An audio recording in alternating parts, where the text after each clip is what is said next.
Shalom to the elect of Israel, to the whole flock of Israel, you Hebrew Israelites, you so-called Negroes, Latinos, Native Americans, West Indians, and Haitians. Got to give all praises, honor, and glory to Yahweh, Bahashim, Yahweh Shah, the Most High, the Heavenly Father.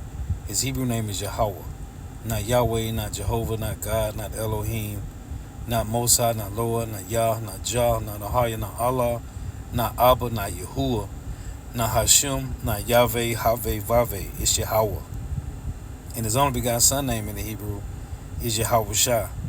Not Yahshua, not Yeshua, not Jesus Christos, not Jesus Christ, not Serapis Christos, not Yeshaya, not Yehoshua, not Yahusha, not Yeshua, not Jesus Christos. It's Yahweh Shah. So we got to give all praises, honor, and glory to Yahweh, Bahashim Yahweh Shah, Bahashim Rikah Quadash.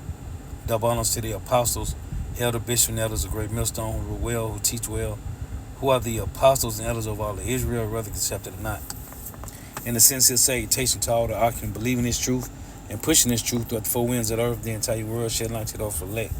Shalom to the Akwath who are listening learning, if you sisters who are listening learning. I'm Isaiah from GMS Orlando, Camp Prophet of Doom, coming to another lesson in truth, facts, faith, and edification. Another day of edification, Lord willing, this be edifying. So, I saw this video a few days ago, and I clicked on it, and I started watching it, but I stopped it. And the still of the video, it said 1929 to 2025. Right, it had an arrow pointing from 1929 to 2025. And it's the spirit, because I was listening to the video, the lesson that Elder Yashawama did, and he was playing that same video in his lesson, which is going into the crash of 29, and he was making a point how the Social Security card came about after the crash of 29, which was called the Social Security Act of 1935. So, and I got an article that I put in the chat a couple days ago, showing how Trump administration is disabling the Social Security disability benefits. And I said, man, these go together. So I want to do a lesson, Lord willing. This is copyright disclaimer under Section 107 of the Copyright Act 1976. Allowances made for fair use for purposes such as criticism, comment, news reporting, teaching, scholarship, and research. Fair uses are used permitted by copyright statute that might otherwise be infringing. Non-profit educational or personal use tips to balance in favor of fair use. This is for educational purposes only. This is not for monetary gain. I do not own a copyright to this video. This is for educational purposes only. Lord willing, this be edifying. So I'm going to play this video. Then I'm going to play the portion of the Elder Yashawama's video. In 1929, the world learned how fast prosperity can turn into panic. One day, Wall Street was unstoppable. The next, it was rubble. Fortunes vanished overnight. Banks locked their doors. Millions lost everything. Most people think it was a one-time disaster, a tragic chapter, closed a century ago. But what if it never really ended? What if the same forces that caused the Great Depression are quietly shaping your world right now? If you've ever wondered why prices keep rising, why housing feels unreachable, or why debt keeps growing faster than wages, you're not alone. What is happening around you isn't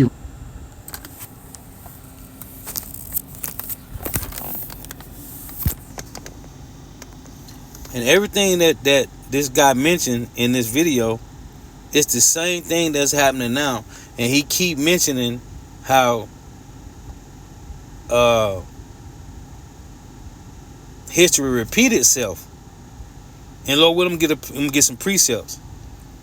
But this is heavy, man, because this is the same thing that's happening right now. And everything is done by design, dealing with these elites, man. These things is already panned out. They already had planned this thing out, man. Everything that happening, it was already planned out.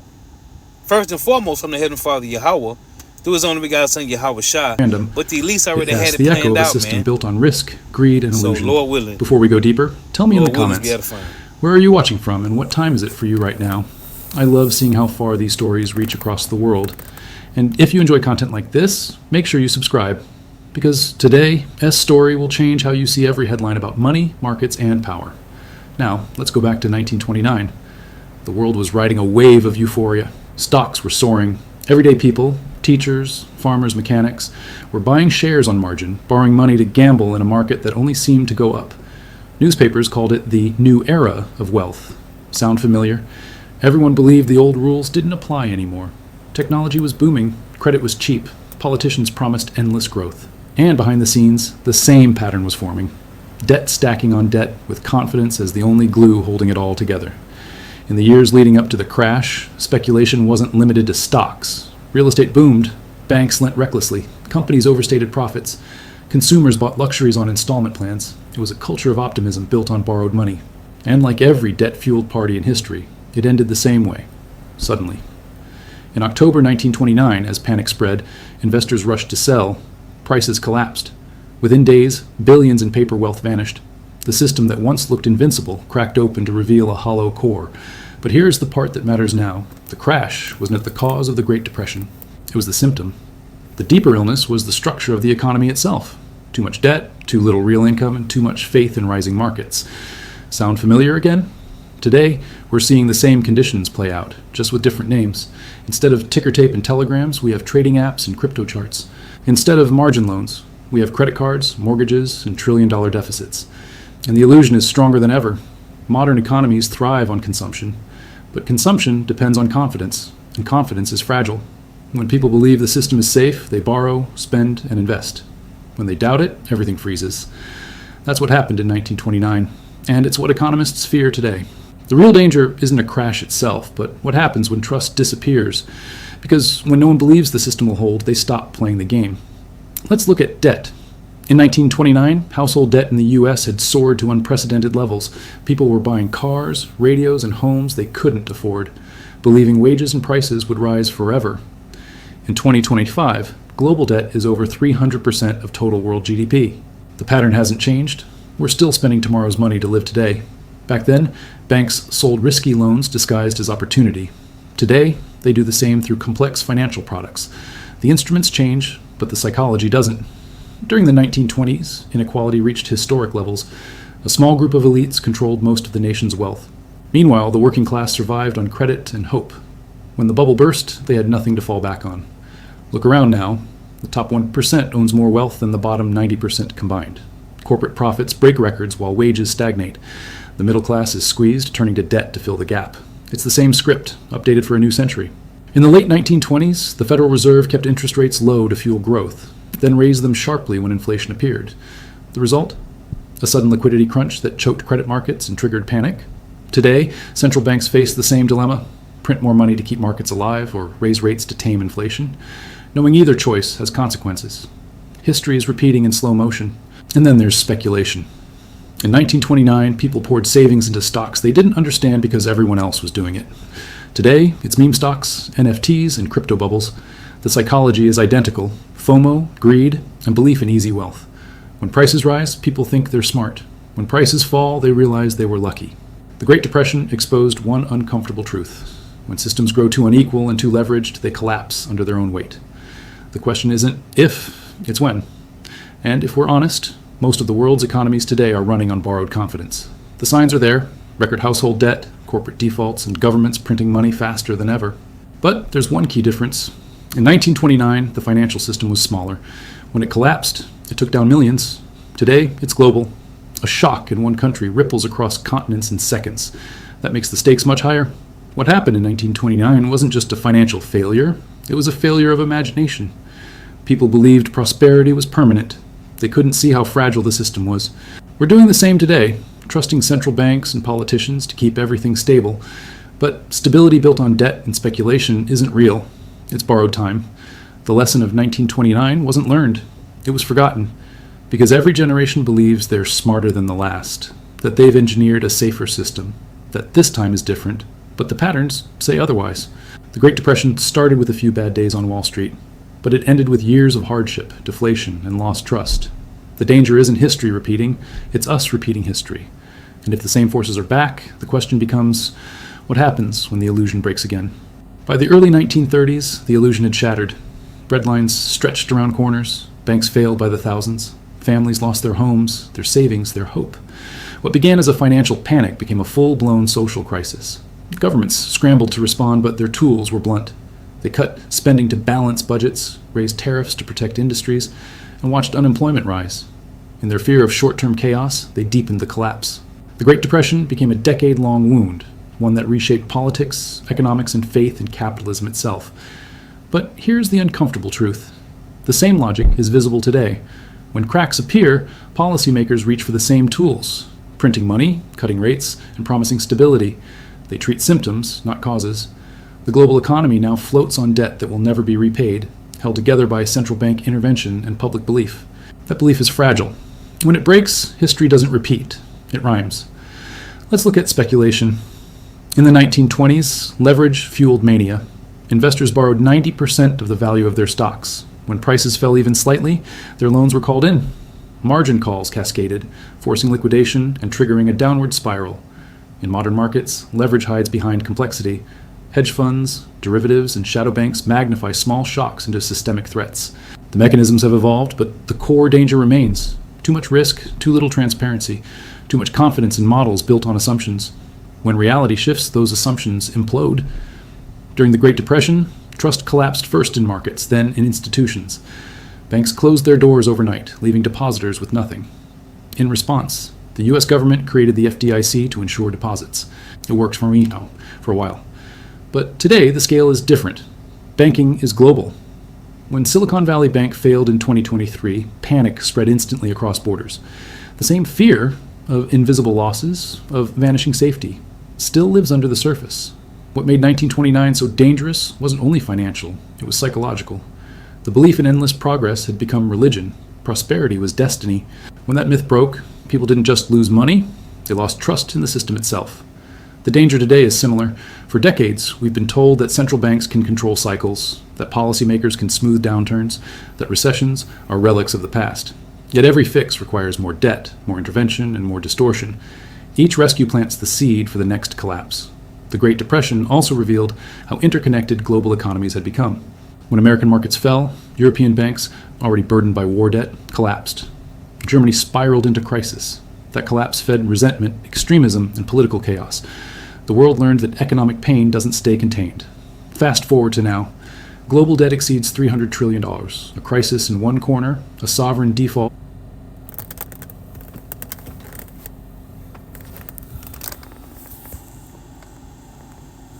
And I'm going to title this lesson,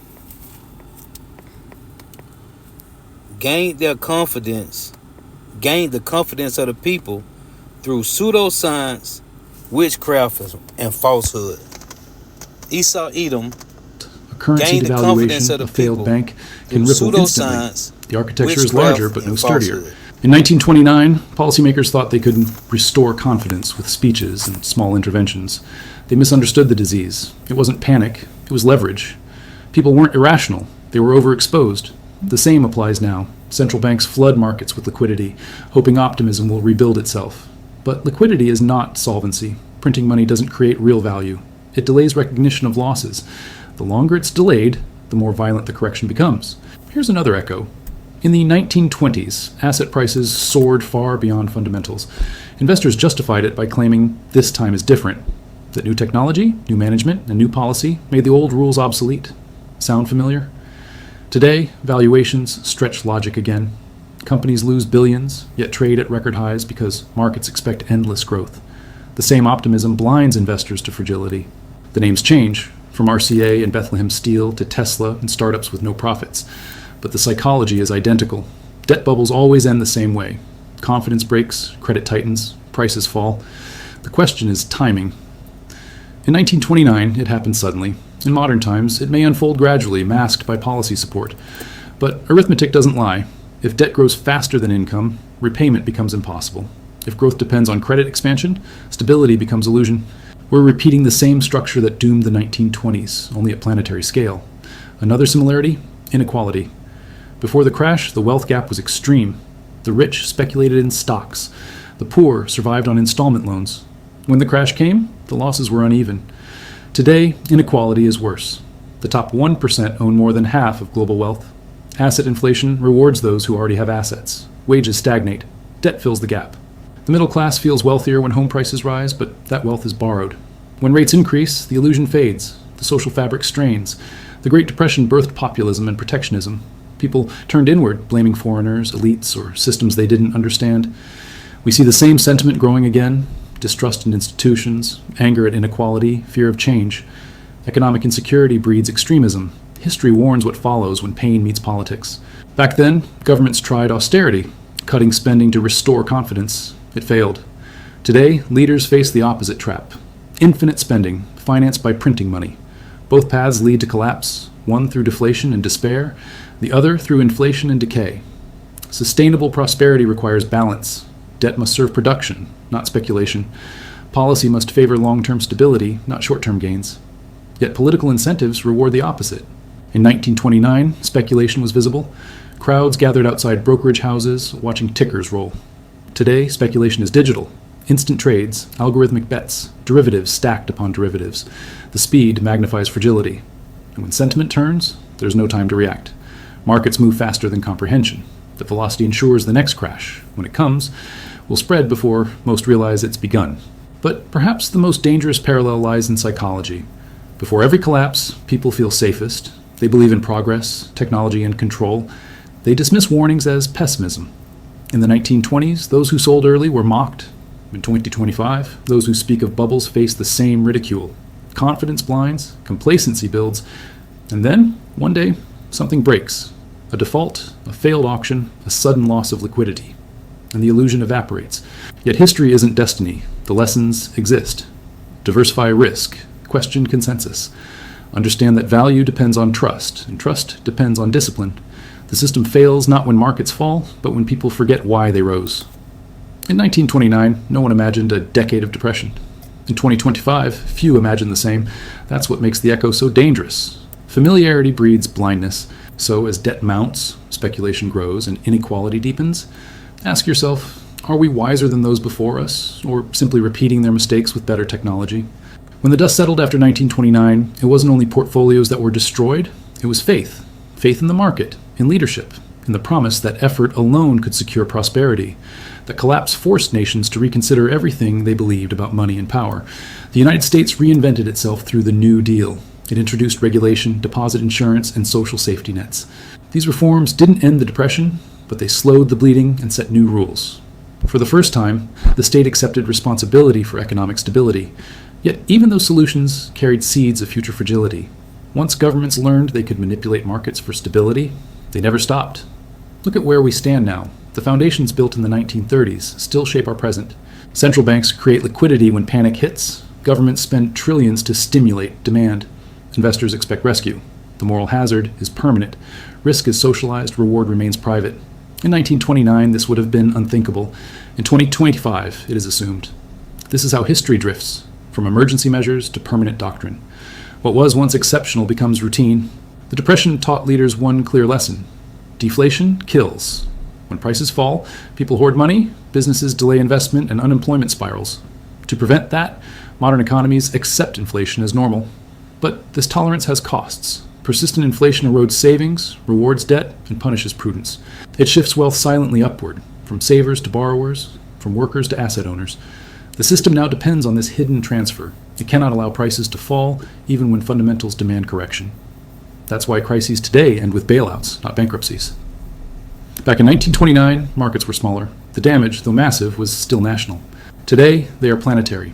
Capital flows move in milliseconds. Derivatives tie banks across continents. A policy mistake in Washington ricochets to Frankfurt, Beijing, and Sao Paulo within minutes. The interconnection built to spread prosperity now multiplies risk. When one link fails, contagion is instant. That's why small crises trigger global tremors. The structure amplifies every shock. The Great Depression reshaped geopolitics. Economic collapse fueled nationalism, protectionism, and conflict. Desperate populations embraced strongmen who promised certainty. In our time, the parallels grow sharper. Economic anxiety breeds political extremes. Populism rises. Trust in democracy fades. When people lose hope in fair opportunity, they seek control. Any control. That was true in 1933. It is true now. The original crash began with belief that markets could self-correct. Today, we cling to belief that governments can always intervene. Both faiths are illusions. No system escapes arithmetic. Debt exceeding income, speculation exceeding production, promises exceeding reality. These always resolve the same way. The longer the denial, the harder the reckoning. In 1929, few understood how intertwined finance and real life had become. A farmer in Kansas didn't see the link between Wall Street leverage and wheat prices, but when credit froze, his world collapsed. Today, the connections are more complex, but no less real. When central banks tighten policy, mortgage rates jump, housing cools, jobs vanish. The feedback loop is faster, the impact deeper. Ordinary people, not algorithms, carry the cost. Technology has changed scale, but not nature. In the 1920s, ticker tapes spread prices with delay. Today, algorithms act instantly, without judgment. Fear and greed, once human, are now automated. This makes crises more violent. When machines detect a fall, they sell. When they sell, others follow. Liquidity disappears in seconds. What once unfolded over weeks now happens before markets open. The cycle has compressed. The consequences remain the same. But there's another lesson from 1929, one of resilience. Out of ruin came reform. Out of despair came innovation. The challenge for our generation is to adapt before collapse, not after. We know the warning signs: unsustainable debt, inflated assets, inequality, overconfidence. We also know the tools: fiscal prudence, productive investment, shared prosperity. What's missing is will. It's easier to postpone pain, to borrow another trillion, to print another rescue. But every postponement compounds the reckoning. If you study 1929 carefully, one theme repeats: denial. Journalists dismissed the first drops as healthy corrections. Politicians called it temporary turbulence. Bankers insisted fundamentals were sound. By the time they admitted the truth, it was too late. The system had already cracked. That psychology, and the refusal to believe, is timeless. It surrounds us again. Market optimism remains high. Valuations defy gravity. Central banks assure stability. Yet beneath, strain builds. When future historians study our age, they will ask the same question we ask of 1929. How did they not see? The answer will be the same. They did. They chose not to believe. Comfort is easier than correction. That is the core lesson of every crash. So where does this leave us? The global economy stands at a familiar edge. Growth slows, debt climbs, inequality fuels anger, institutions strain, technology accelerates everything. The pattern is old, the context is new. The Great Depression taught that collapse is not only financial but moral. When trust erodes, systems crumble. The challenge today is preserving that trust before another reckoning forces renewal. If you followed this far, take a moment. Look at your own economy, your savings, your prices, your opportunities. The ghost of 1929 isn't in history books. It's in every decision to chase profit without foundation, to ignore warning for comfort, to treat speculation as growth. Crashes don't emerge from nowhere. They grow quietly in belief. So ask yourself, if the conditions of 1929 returned, would we notice? Or have we built a system so complex, so confident, that it can no longer see its own reflection? The answer may decide whether the next decade repeats the past or finally learns from it. If this made you think differently about today's economy, share your thoughts below.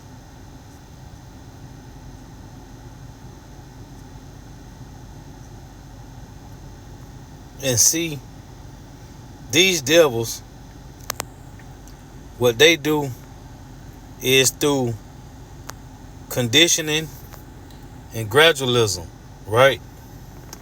Everything is done through conditioning and gradualism, pressure from below and pressure from above. Problem, reaction, solution. The same way with this these four industrial revolutions. This is Esau Edom, the so-called white man, playing God.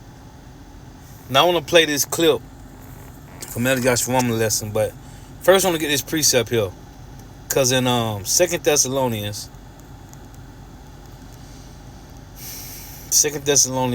2 and 9, it reads, even him whose coming is at the working of Satan, with our power and signs and lying wonders. When you go to these lying wonders, the word there is pseudos.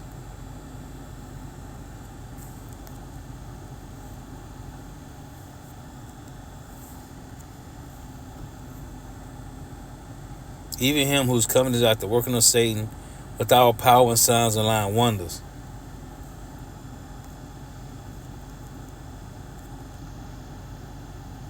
these wonders, I'm sorry, is those miracles in Revelations 13. Right here, lion, pseudos, G5579, a lie, conscious and intentional falsehood. In a broad sense, whatever is not what it seems to be, of perverse, impious, deceitful precepts. Falsehood, lie, lying.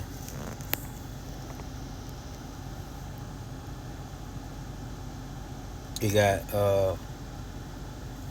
to lie, to speak deliberately falsehoods, to deceive one by a lie, to lie to. And they tell you in Job 13:40 they are the forgers of lies. To utter an untruth or attempt to deceive by falsehood. See? So this goes into Revelation. And see, he wooed the people, man. That's why I say this in Revelation 13:4. And they worshiped the dragon, which gave power unto the beast. And they worshiped the beast, saying, who is like unto the beast, who is able to make war with him. See? This is how they deceive the people, man. Through them pseudo signs, lying wonders. Verse 15. Right here, verse 14. And deceive them that dwell on the earth by the means of those miracles, which he had power to do in the sight of the beast, saying to them that dwell on earth, they should make an image of the beast, and an image is a system. And it's the same system of the Roman Empire, man. America is a revived Roman Empire, which had the wound by the sword and did live. So this image of the beast, that's why the Lord say, and Asaph mentioned in Psalm 73:20, when the Lord awakens, he said, despise this image, which is this system, which is the so-called white man, the covering cast of all people. The Lord has removed that. Isaiah 25:7, the Lord said he removed the covering cast. So now, the Lord said, what's that, Jeremiah 49:10, that he gonna make Esau bare. But he used, see it saying, and he doeth great wonders, verse 13, and he doeth great wonders, so that he make a fire come down from heaven on earth in the sight of men, right? They drop these bombs on Yugoslavia, Bosnia, Hiroshima, Nagasaki, right? They even dropped bombs on Tulsa, Oklahoma, man. But this is what he did to woo and all the people. And they said he deceived them that dwell on earth by the means of those miracles. His pseudoscience, man. Them lying wonders. So,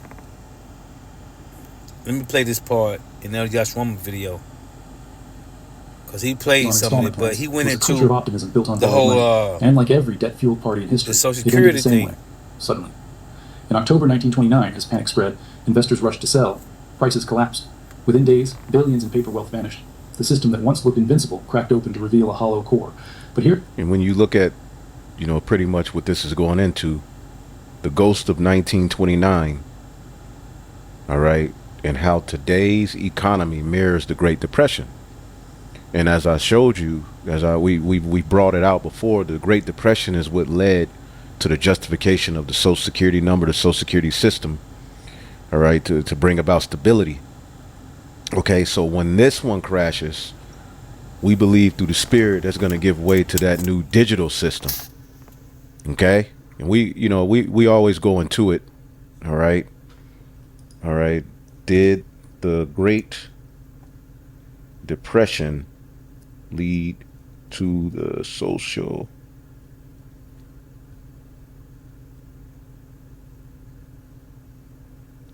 All right, and we always bring it out. So if you've been watching, you should see it, but we always got new listeners. So yes, the Great Depression, all right, economic crisis of 1929 to the 30s. Okay, 1 in 4 Americans were unemployed, and that's even worse today. Banks collapsed, savings were wiped out.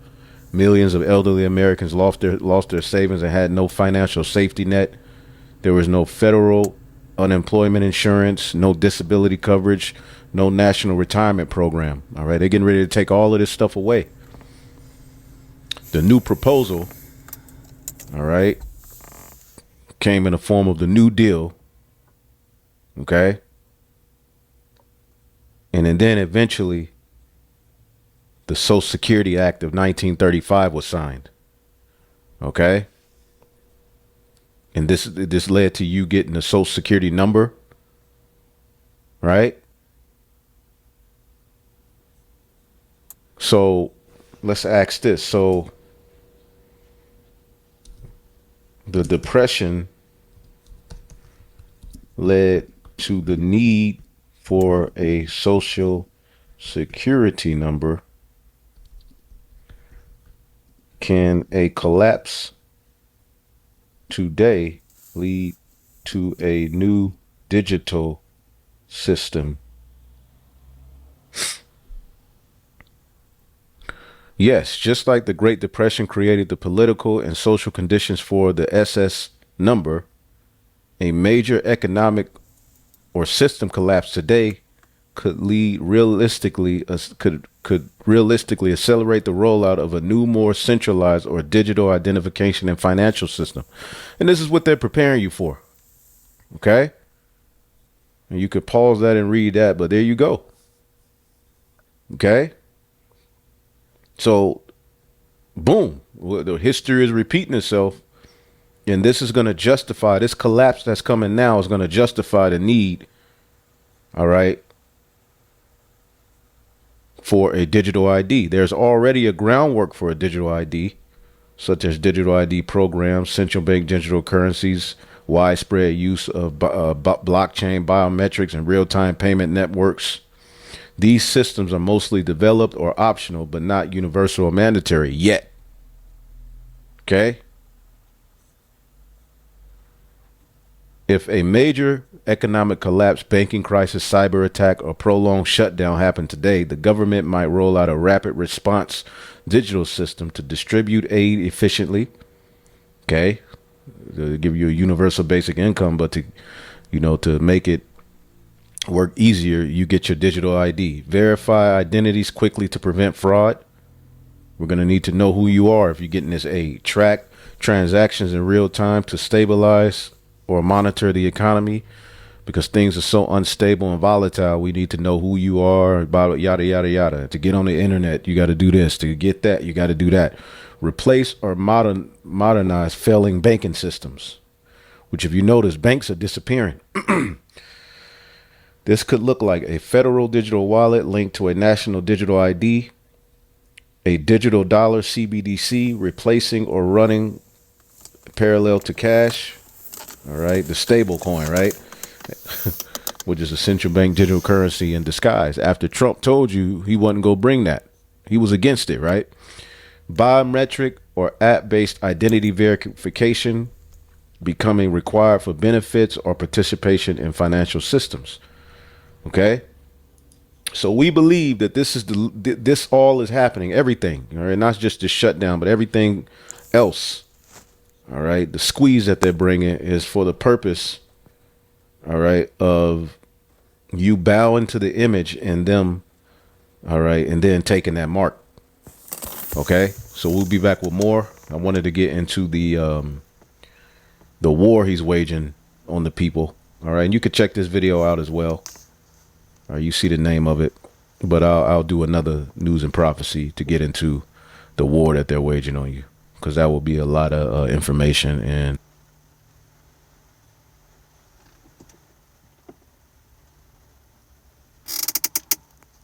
so yeah, let me get so that was from Elias Shwamba. So I saw this the other day. I said, man, when I saw Elias Shwamba video, I thought about this article I put in the chat a couple days ago. It reads, Trump administration ends support for disabled Americans facing homelessness. So it reads, the Trump administration has quietly ended support for a program that helped poor people access federal disability benefits and prevented homelessness. Why it matters. The cutback, enacted in August, but little noticed at the time, is the latest in a series of hits to the poorest Americans from administration. How it works.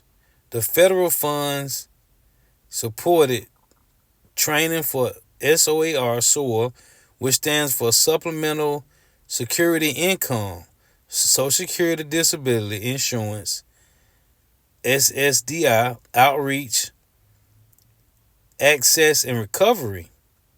SOAR trained caseworkers, help qualified Americans apply for a few things, primarily SSI, a federal program that provides monthly cash payments to people who are very poor and unable to work, typically because they are disabled. Last year, SOAR trained caseworkers helped about 3,000 people access benefits to pay for housing and treatment, according to data from Policy Research Associates, a private organization that offers similar training. Getting on SSI also clears a path for access to other support that keep people from being homeless, like Medicaid, SNAP, or food assistance.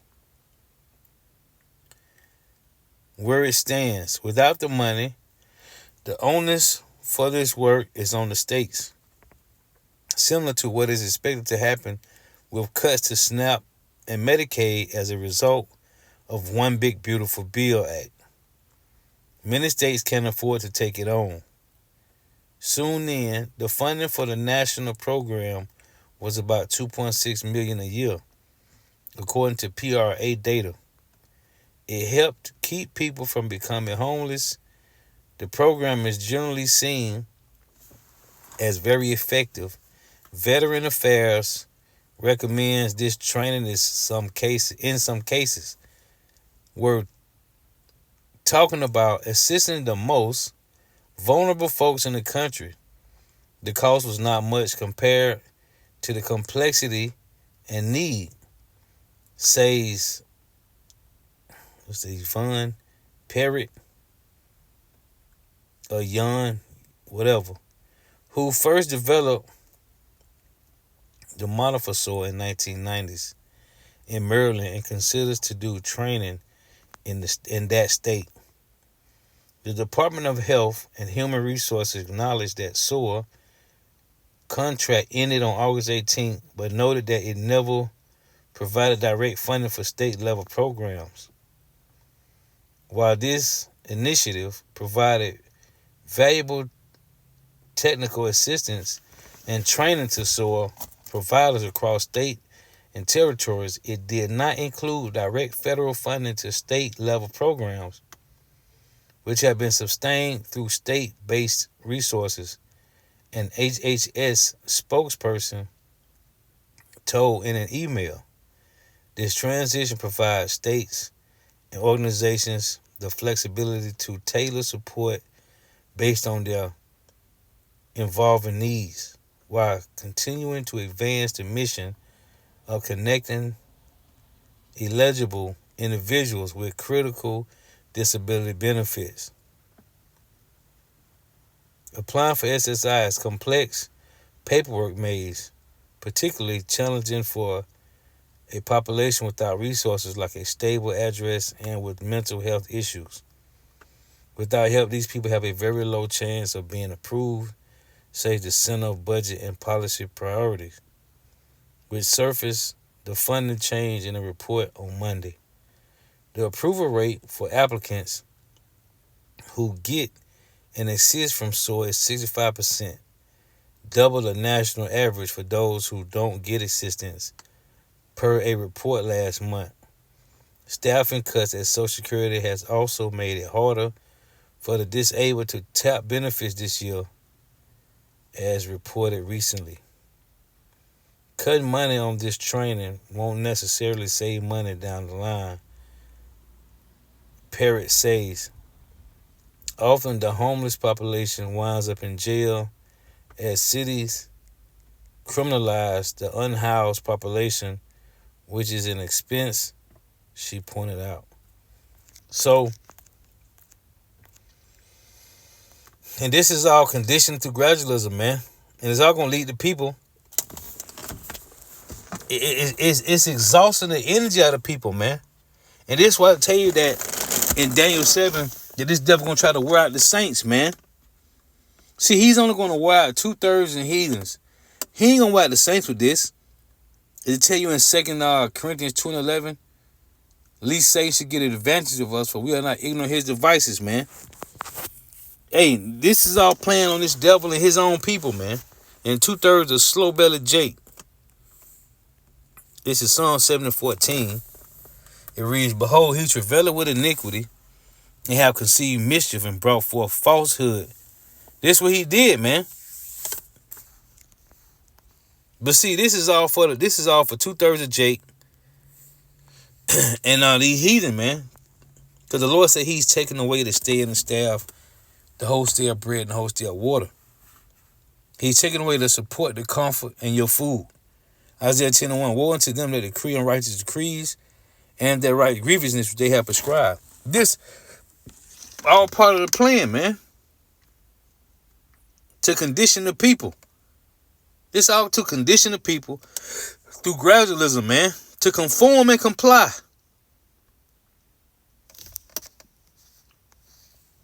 This is Psalms 94 and 20. These devils is something else, man. And while all this is going on, the elite still remain hid, man. You'll never see them. Proverbs, Psalms 94 and 20, shall the throne of iniquity have fellowship with thee, which frameth mischief by law. This is all done strategically, man. This is 2nd Ezra, chapter 9 and 18. And now when I prepared the world, which was not yet made, even for them to dwell in that now live, no man spake against me, for then everyone obeyed. But now the manners of them which are created in this world that is made are corrupted by a perpetual seed, which is the self-proclaimed white man, and by a law which is unsearchable, rid themselves. See, these laws that's unsearchable, the so-called white man came up with it himself, man. Hey, but the guy kept saying, history repeat itself. Because just like the Greek Empire failed, the Roman Empire failed, this last self-proclaimed white man empire will fall. Ecclesiastes 1 and 9, the thing that have been is that which shall be, and that which is done is that which shall be done, and there is no new thing under the sun. Is there anything whereof it may be said, see, this is new? It had been already of old time, which was before us. It's Ecclesiastes 3 and 14. I know that whatsoever God doeth, it shall be forever. Nothing can be put to it, nor anything taken from it. And God doeth it, that men should fear before him. And see, it tell you in Deuteronomy 25 that Amalek don't fear the Lord. The Lord do this so men will fear before him, man. And this is what I tell you in Wisdom Solomon 12. Among them that know it, he make their boldness manifest. And the only ones that know it is the prophets. This is verse 15. That which have been is now, and that which is to be have already been, and God required that which is past. This is why the Lord said in James 5 and 1, go to now, ye rich man, weep and howl for your misery that shall come upon you. Again, Ecclesiastes 3 and 14, it reads, I know that whatsoever God doeth, it shall be forever. Nothing can be put to it, nor anything taken from it, and God doeth it, that men should fear before him. And see, the only one that fear the Lord is the remnant. Wisdom Solomon 12 and 15. For as much then as thou art righteous thyself, thou orders all things righteously, thinking it not agreeable with thy power to condemn him that have not deserved to be punished. For thy power is the beginning of righteousness, And because thou art the Lord of all, it maketh thee to be gracious unto all. The Lord showed favor to everybody, even the Edomites. That's Isaiah 26:10. Let favor be showed to the wicked, yet will he not learn righteousness. In the land of uprightness will he deal unjustly. He would not behold the measure of the Lord. Because the self-proclaimed white man, they don't fear the Lord. Verse 17, for when men would not believe that thou art of a full power, thou showest thy strength through different tornadoes, hurricanes, earthquakes, floods. For when men would not believe that thou art of full power, death, all type of grievous deaths, MDK all over the earth, thou showest thy strength. And among them that know it, thou makest their boldness manifest, which is the prophets. So all this that Esau, even the self-proclaimed white man, is doing, it's all in the Lord. It's all in the hands of the Lord. This is Isaiah 24:1. But they don't have no understanding. As the scriptures say, they have none understanding. Behold, Yahweh maketh the earth empty, and maketh it waste, and turneth it upside down, and scattereth abroad the inhabitants thereof. Right? When you go to Isaiah 29, it said the Lord turneth it upside down. But he using the Edomites. Isaiah 29:16, surely your turn of things upside down shall be esteemed as the potter's clay. For shall the work say of him that made it, he made me not? Or shall the thing framed say of him that framed it, he have none understanding? So it's the Lord that's using the self-proclaimed white man to take away, to destroy. He's the self-proclaimed white man, Esau, Edom, the elites, storm with the elites. The Lord is using them, man, to fulfill prophecy. In Isaiah 54:16, the Lord said he created a smith that bloweth with coals in the fire. Who is the smith? It's the so-called white man. It's the so-called white man. In Revelation 13, the Lord said, he caused of all, both small and great, rich and poor, free and bond, to receive a mark in their right hand on their forehead. It said he caused of all. Who? The so-called white man. The Lord had them devils to create the missiles, put a GPS coordinates on them so they can hit ground zero. They got to hit their target. The Lord got this devil set up the infrastructure for the mark of the beast. In Ezekiel 4:13, in 1929, read, the Lord said that he was going to make our food defiled among the Gentiles. Right? Well, how was the food defiled? By the self-proclaimed white man. He defiled the food.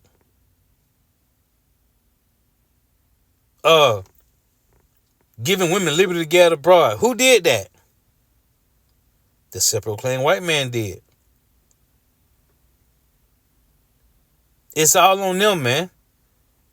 The Lord is using them devils to fulfill prophecy. The air full of chemtrails. The water contaminated. Bathing and drinking in contaminated water. The earth is polluted because of the self-proclaimed white man. And this is why the other nations is going to rejoice when they are destroyed, man. This is Isaiah 14. Hey, the other nations going to rejoice not to be an Edomite too, man. I was thinking about that earlier. These nations going to rejoice that the Lord didn't make them to be Edomites, man. This is Isaiah 14:18. All the kings of the nations, even all of them, lie in glory. Everyone in his own house. Why? Because the self-proclaimed white man, they say, verse 19, but thou art cast out of thy grave like an abominable branch, and as the raiment of those that are slain, thrust through with a sword, that go down to the stones of the pit, as a carcass trodden under feet. Thou shalt not be buried with them, and thou shalt not be joined with them in burial, because thou hast destroyed thy land and slain thy people. The seed of evildoers shall never be renowned. See, I mentioned a perpetual seed in 2 Ezra 9:19. This devil got to go, man. He's the problem. Well, the Lord gave them the power to do it, man. As I love to bring out, this is Proverbs. This is Proverbs 10. Let's get this one first. This is Proverbs, not 10. What is it? 15. Salakia. Proverbs 15, right? And 27. He that is greedy of gain troubleth his own house, but he that hateth gifts shall live. Proverbs 16.